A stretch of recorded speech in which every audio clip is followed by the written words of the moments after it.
शेतकरी मित्रांनो, आपल्या चॅनलच्या माध्यमातून या ठिकाणी एक गिर गाय विक्री झालेली आहेत. पाहू शकता या ठिकाणी गायची क्वालिटी एक पूजा वगैरे करतायत.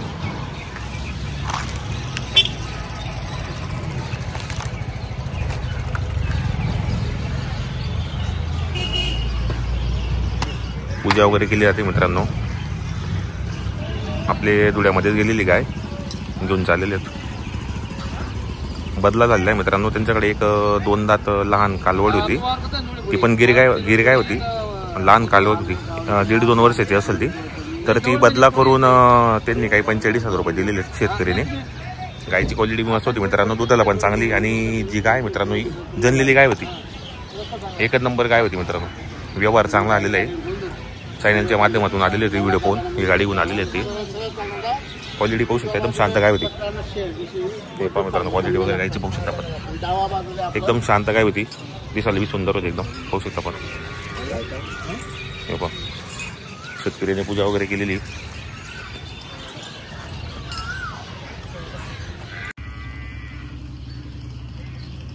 हे पहा शेतकरी मित्रांनो, चाललेली गाय आता आणि पूजा केलेली. मेन म्हणजे महत्वाचं मित्रांनो, कारण आपल्या घरी लक्ष्मी येते ना.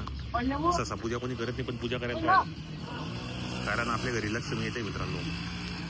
हे पहा, एक लहान वासरू तिचं बांधलेलं होतं, चांगली दुधाला मस्त आहे. आता गाडीमध्ये घेऊन चाललेले आहेत. त्यांची एक 2 दात कालवड आहे शेतकऱ्याची.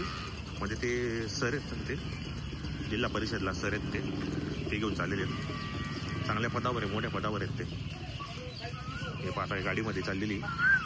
आणि मेन म्हणजे रिसर पावती वगैरे पण बनवून दिलेली त्यांनी. कारण मित्रांनो सध्या आता धरपकड चालू, पण पावती राहिली म्हणजे रस्त्यामध्ये कोणी थांबवत नाही. आणि शेतकरीचे गाय असल्यामुळे काही प्रॉब्लेम येत नाही. पावती राहिली म्हणजे बाजार समितीची.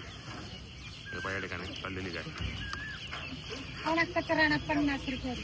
शेतकरी मित्रांनो पावती वगैरे पण बनवून दिलेली. आणि पावतीमध्ये लिहून दिलेलं आहे त्यांनी की तिकडून एक कालवड आणायची त्यांची. शेतकरीची बदला आहे ना, त्यामुळे कसं रस्त्यात प्रॉब्लेम नको. हे पहा, पावती पण बनवून दिली. रिसर त्या ठिकाणी काही प्रॉब्लेम येत नाही.